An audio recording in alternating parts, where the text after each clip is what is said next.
First story, the silence in Pine Hollows. It was supposed to be a shortcut. A long drive home from visiting my sister in Spokane had me exhausted, and shaving off an hour sounded too good to pass up. GPS showed a narrow road through Pine Hollows forest. I'd never heard of it, but the map was clear. I'd save time, and that's all I cared about. As soon as I turned onto that road, something felt wrong. The trees looked sickly, bark peeling like sunburnt skin, branches twisted in ways that didn't feel natural. But what really stood out was the silence. No birds, no rustling, no crickets, just the hum of my engine and the crackling leaves under the tires. Even the air seemed heavier, like it was holding its breath. About halfway in, my front left tire exploded with a violent thud. The car jerked hard to the side, and I skidded to a stop just before slamming into a tree. My heart was pounding as I stepped out into the cold. There, sticking out from under the tire, was a long piece of rusted rebar, too deliberate to be accidental. I crouched, touched the twisted metal. It had been placed there. No doubt. I got back in the car, cursing. No cell service, of course, just empty signal bars and the red SOS dot glaring back at me. I sighed, flipped on the high beams for some light, and froze. Someone was standing at the edge of the trees. The silhouette was tall and thin, completely still, like a statue carved from shadow. At first, I thought it might be a ranger or someone who lived nearby. Maybe they were trying to help. Maybe they laid the trap. Either way, I needed answers. I grabbed my flashlight and jumped out, yelling, "Hey! Hey! You there!" The figure didn't move. I started walking toward it, my cruts crunching over the gravel. "Did you put that metal in the road?" Still no response. I got closer. The flashlight beam flickered. Damn batteries. But I saw enough. The figure's face wasn't right. It wasn't a face at all, just blank. No eyes, no mouth, just skin stretched tight over a skull. And then it ran. Not walked, ran. Fast. I bolted after it without thinking. My breath came in short bursts, every step thudding in my ears louder than the last. The trees blurred past, my flashlight barely keeping up. I followed it deep into the woods, not stopping until I reached a small clearing with an old, burned-out cabin. The figure was gone. I turned in circles, trying to see where it had gone, but the forest was empty again. Silent. Then I heard it. A whisper. It wasn't behind me or around me, it was inside my head. "You shouldn't be here." I staggered back, holding my temples. "Who are you?" "You came the wrong way." Suddenly, everything shifted. The trees around the cabin seemed to stretch taller, their shadows thickening into walls. I turned to run, but the forest no longer looked the same. The path I came from was gone. I was trapped. I backed toward the cabin. Its blackened door creaked open without me touching it. I stepped inside. The air was suffocating, thick with rot. There were bones on the floor, human bones. Some old, some fresh. My flashlight flickered again. And for a moment, I saw writing on the walls, scratched in with fingernails. They watch, they copy, they replace. I turned to leave and saw myself standing in the doorway. Same jacket, same hair, same horrified expression. Then he smiled. I ran past him, crashing through the trees, ignoring the pain from branches slicing my arms. I didn't stop. I didn't look back. Somehow, I found the road again and sprinted back toward my car. It wasn't there. The road was there. The trees, but no car, no tire marks, no rebar, just an untouched road like no one had ever driven here before. My phone buzzed. One bar. I called 911. The dispatcher picked up. I told her everything. She sounded confused. "Sir, Pine Hollows? That road was shut down 10 years ago. There was a fire. Nobody goes there. No one's supposed to go there." "I was just there." I yelled. "I saw someone or something." There was silence on the line. Then she said something I'll never forget. "Sir, we already got a call like this. Same story, same name, same voice. Yesterday."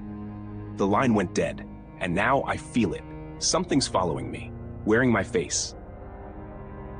Second story. Whispers beyond Cold Creek. I never planned to be alone that night. Originally, the hike through Cold Creek Forest was supposed to be a group trip. Just 4 friends reconnecting over campfires and cheap beer in the middle of nowhere. But one by one, they bailed.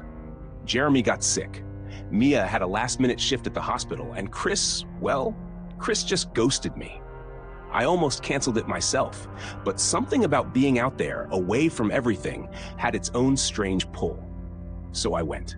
Cold Creek was a few miles outside a small Oregon town called Darsville, barely even a dot on the map. The forest was old, dense, and always seemed to be in shadow, even at midday. I parked my truck at the base of the trail and started my hike with a loaded pack, a full thermos of coffee, and way more confidence than I had any right to feel. It was a quiet kind of beautiful. Pines like pillars of some ancient cathedral, wind whispering through branches high above. No cell service, no distractions. I hiked for hours before I found the perfect clearing. There was a ring of stones left behind by someone else. Nature's way of saying, this spot's been used before. You'll be safe here. I made camp, started a fire, and cooked some ramen. The sky turned a deep, bruised purple as night crept in. I sat back with my thermos and stared at the stars peeking through the canopy. It was peaceful until I heard the laugh. It wasn't loud, just a faint chuckle, high and childlike, drifting in from the trees. I froze. It sounded close, but when I shined my flashlight into the woods, there was nothing. Just trees. Maybe an animal, I told myself. Maybe my brain playing tricks. I went to bed early, but I didn't sleep much. The forest was too quiet, too still. Every sound felt like it was crawling toward me. Twigs snapping, leaves rustling, and that occasional laugh, just far enough away to make me doubt it. At some point, I drifted off, and then I woke up to whispering. It wasn't English. I couldn't place the language. It was low, breathy, and right outside my tent. My heart nearly burst. I reached for my flashlight and flicked it on, the beam shaking in my trembling hands. I unzipped the tent slowly, ready to scream, ready to run. No one was there. But the trees, they looked closer. I know how insane that sounds, but they did, like the clearing had shrunk overnight. I stayed up till sunrise, gripping a hatchet I barely remembered packing. The whispers didn't return, but I could feel something watching me from the tree line. I should have left then, should have packed up and gone home. But I stayed. I told myself I'd go on a short morning hike to clear my head. Maybe I'd find some animal tracks, something to explain the noises. Maybe I just needed coffee and daylight. I followed a narrow path deeper into the woods. It wasn't on any map, but it looked well-worn, like someone or something had used it often. About a half-mile in, I found the cabin. It was old, falling apart. Moss blanketed the roof, and the windows were black with grime. The door hung crooked, but the strange part was how untouched it felt. No graffiti, no beer cans, no signs that anyone had been here in decades. Curiosity got the best of me. Inside, it was colder than it should have been. Dust hung in the air like fog. There were carvings on the walls, symbols, crude faces, spirals, eyes. Dozens of eyes. There was a smell, too, like old meat. In the center of the room was a rocking chair. It was moving, slowly, back and forth. No one was sitting in it.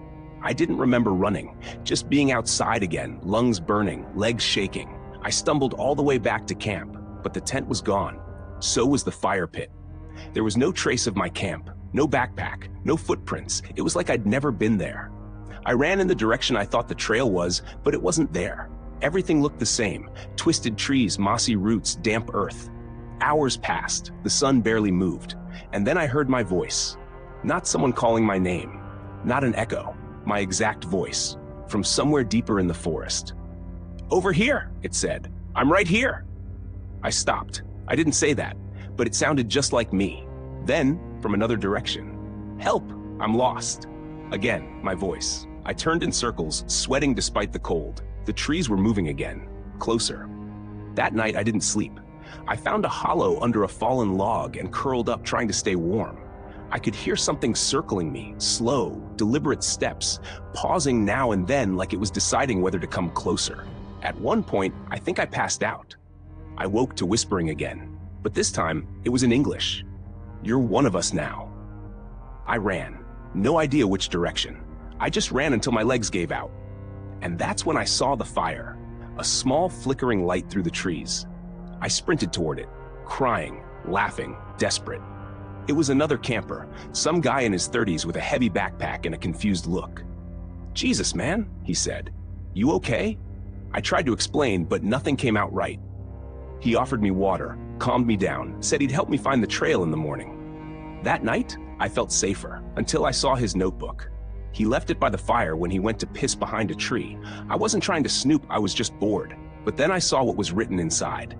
Page after page of symbols, spirals, eyes, then my name. Over and over again. My name. I looked up. He wasn't behind the tree. He was gone. The fire went out in an instant, and the forest whispered again. They don't let you leave. Not really. I'm writing this in someone else's notebook. Maybe someone will find it. Maybe they won't. But if you ever hike Cold Creek and you hear your own voice calling from the woods, don't answer. Third story, Whispers Beyond Black Hollow. They say no one comes back the same from Black Hollow Forest. Some don't come back at all. I never believed those stories, not really, until I stepped in there alone. It started with a challenge. My name's Luke Dawson, I'm 23, and I live in Aberdeen, Washington. A few buddies and I had a few beers one night, and they dared me to spend one night in the hollow. No phone, no tent, just a flashlight, a canteen, and my old army knife. Sounded easy enough at the time. I entered the forest just before dusk, the sky bleeding orange behind the tree line. As I crossed the rusted gate that marked the entrance, my phone lost service completely. The trees stood like silent guards, towering, skeletal things that blocked the last rays of sun. Within minutes, everything around me felt wrong, too quiet. No birds, no wind. Just the crunch of my boots on old pine needles and the dull throb of my heartbeat in my ears. I followed a narrow trail deeper into the woods, aiming to find the old ranger cabin rumored to be somewhere near the center. After an hour, I found it, half-rotted, leaning like it wanted to fall and bury its secrets. I set up inside, placing my flashlight on an old shelf and drinking from my canteen. I wasn't scared. Not yet. It began with the whispers, faint at first. So faint I thought it was my imagination. Just behind the cabin, a voice like wind through teeth. Luke. My name. Clear. Dry. I bolted outside, shining my light in every direction. Nothing. Only the rustle of dead leaves. I told myself it was stress, fatigue, the forest plays tricks. Then the knocking started. At midnight, I heard 3 knocks on the cabin wall. Sharp. Precise. I froze, knife in hand, staring at the door. It didn't open. The knocks came again, this time on the window. I spun around, light flashing against the cracked glass. A face stared back. Pale, hollow eyes, mouth open in an eternal scream, gone in a blink. I screamed and ran out of the cabin into the woods, not knowing where I was going, only that I had to get away. Trees blurred past, branches scratched my arms. I ran until my legs gave out, collapsing near an old dry creek bed. That's when I saw the photos. They were nailed to the trees, hundreds of them, black and white, grainy. People in the woods, alone, frightened. Some I recognized from town, missing persons from decades ago. My stomach turned when I found one of myself, taken just hours ago. Same clothes, same flashlight. My hands were shaking as I tore it from the tree. Then came the laughter. It echoed from everywhere, low, mocking. Something moved through the woods around me, never stepping into the light. I could hear the snapping twigs, the breathing, but never see it. My flashlight began to flicker. Then it died. I ran blind, tripping over roots, crashing into trees until I tumbled into a small clearing. There was a well, old, covered in moss and rot. Something compelled me to look inside. I wish I hadn't. There were bones, piled high, and not old, not ancient, fresh, blood-stained. The whisper came again, closer this time, right behind me. Luke. I spun around, swinging the knife wildly, but there was no one there. Then I saw myself. Across the clearing stood a figure. Same clothes, same face, same eyes, but wrong. It smiled at me, too wide, too still, and then it opened its mouth and spoke in my voice. I never left the hollow. I turned and ran, but the forest had changed. The trees had shifted, the paths were gone, the sky was black. Every direction looked the same, and no matter where I went, the figure followed, always just behind me, mimicking my every move, my every breath. I don't know how long I wandered. Hours. Days. I don't remember eating or sleeping. Only running. Only the voice chasing me. Eventually I saw the gate again, the rusted metal barely visible through the underbrush. I sprinted, heart screaming in my chest. I broke through and collapsed on the gravel outside. I was safe, or so I thought. I walked back to town. No one recognized me. My house was occupied by strangers. My name wasn't in any records. My parents had no memory of me. I was gone, as if I never existed. Now I live in motels, surviving off cash I find or steal. I can't stay in one place long. He finds me, every time. The other Luke. He stands in mirrors, in windows, watching, waiting. Every night, he gets closer. And every morning, I wake up with more dirt under my fingernails, more moss on my clothes, more photos in my pocket, photos I never took. I think I never left the forest. Maybe I'm still in Black Hollow, running in circles, dreaming of escape while he takes my place in the real world. If you're reading this, don't go there. Never go into Black Hollow, especially not alone.